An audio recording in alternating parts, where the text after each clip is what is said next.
آپ نے ماشاء اللہ تقریباً کوئی 7 سے 8 سال بلکہ اس سے پلس ایکسپیرینس ہے آپ کا ملک سے باہر کام کرنے کا. انٹرنیشنلی آپ نے لوگوں کو دیکھا, ٹریٹ کیا, بہت ساری پریگننٹ عورتوں کو ٹریٹ کیا.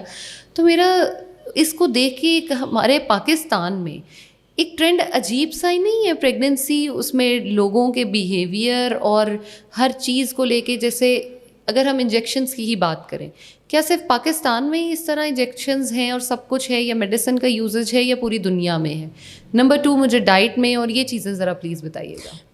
پاکستان میں میں نے اپنی بیسک اسپیشلائزیشن کی تھی گائنوکالوجی کے اندر, اور پھر اس کے بعد میں دبئی موو کر گئی تھی. وہاں پہ میرا انٹرنیشنل اسٹینڈرڈ ہاسپٹل کے اندر 8 to 10 ایئرس کا ایکسپیرئنس ہے. سو مجھے دیکھنے کا موقع ملا وہاں پہ عربکس اپنی پریگننسیز کو کیسے لے کر چلتے ہیں. عربکس عرب کے اندر family sizes, average family sizes 10. اس کا مطلب ہے کہ ہر عورت کے 10 بچے ہوتے ہیں. وہ اپنی بچیوں کو ٹرین کرنا شروع کر دیتی ہیں فرام دا ٹین ایج. ہمارے پاس جو ڈلیوری کے لیے خواتین آتی تھیں, ان کے ساتھ وہ مائیں اپنی دوسری بچیوں کو جن کی شادی ہونے والی ہوتی تھی وہ ایکسپیرینس گین کرانے کے لیے لے کر آتی تھیں کہ اب دیکھو پریگننسی کی ڈلیوری ایسے ہونے جا رہی ہے, دردیں اتنی دیر کے لیے لگیں گی اور اس طریقے سے دردوں کو برداشت کرنا ہے, ڈلیوری ایسے ہوگی, آواز باہر نہ جائے, پین کنٹرول کی آپشنس ہے, چلتے پھرتے رہنا ہے, ڈلیوری کے بعد بچے کو فیڈ کرانا ہے آپ نے, اور آپ نے بچے کو اپنے ساتھ رکھنا ہے. یہ ساری کی ساری تربیت وہاں کی مائیں اپنی بچیوں کی کرتی تھیں. ہمارے پاکستان میں یہ چیز ڈیفیشینٹ ہے. اب مائیں بچیوں سے نہ پریگننسی کی بات کرتی ہیں, نہ بریسٹ فیڈ کرانے کے لیے تیار کرتی ہیں. اس کا نتیجہ یہ ہوا ہے کہ پاکستان میں آپ لوگوں کو بھی پتہ ہوگا کہ بریسٹ کینسر کی شرح عام دنیا سے بہت زیادہ ہے. بالکل. اس کی ایک وجہ ہے کہ ہم اب بریسٹ فیڈ نہیں کراتے ڈلیوری کے بعد. سو جب میں پاکستان میں مجھے واپس آنے کا موقع ملا تو میرے ذہن میں یہ ایک پلان موجود تھا کہ جو چیز میں باہر سے سیکھ کر آئی ہوں, چھوٹی چھوٹی انٹروینشن ہے, وہ میں اپنے پاکستان کے لوگوں کو جا کے یہاں پہ اپلائی کروں گی. اسی وجہ سے IMC ہاسپٹل میں ہم نے خواتین کے لیے اینٹی نیٹل کلاسز اسٹارٹ کی ہیں.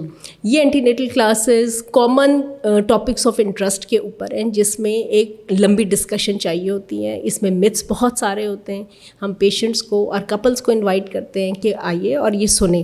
ہم آپ کو ایویڈنس بیسڈ معلومات دیں گے اور آپ ہمیں بتائیں گے کہ آپ لوگوں نے کیا کچھ سن رکھا ہے ان چیزوں کے بارے میں. کوئی 3-4 ایگزامپلز ہمیں بھی دے دیں. اوکے, ہم ڈسکس کرتے ہیں کہ پریگننسی میں نیوٹریشن کی نیڈس کیا ہیں. ٹھیک ہے. ہم ڈسکس کرتے ہیں کہ throughout the pregnancy pain free آپ نے کیسے رہنا ہے. ٹھیک ہے. ایکسرسائزز آپ نے کون سے کرنی ہے, کیونکہ یہ کانسیپٹ ہمارے پاکستانی بچیوں کا بھی اور خواتین کا بھی ہے کہ جیسے پریگننسی ٹیسٹ پازیٹیو آیا وہ بستر پہ لیٹ گئیں, انہوں نے چلنا پھرنا نہیں ہے, انہوں نے جب بیٹھنا ہے تو پیچھے تکی کی ٹیک لگا کے بیٹھنی ہے, سیڑھیاں چڑھنا منع ہو جاتی ہیں. بالکل. انٹرکورس کرنا تو دور کی بات ہے. سو یہ سارے کامن متس ہیں جس کا ریالٹی سے کوئی تعلق نہیں ہے. ٹھیک ہے. اچھا, تو یہ چیزیں آپ وہاں جب سکھاتی ہیں تو وہاں آپ لوگوں کو یہ بھی بتاتی ہیں کہ لڑکا یا لڑکی ہونا مطلب پیدا کرنا جو ہے وہ کس کے ہاتھ میں ہے اور اس کے چانسز کیا ہوتے ہیں اور کس طرح سے اس کو ڈیسائیڈ کیا جا سکتا ہے؟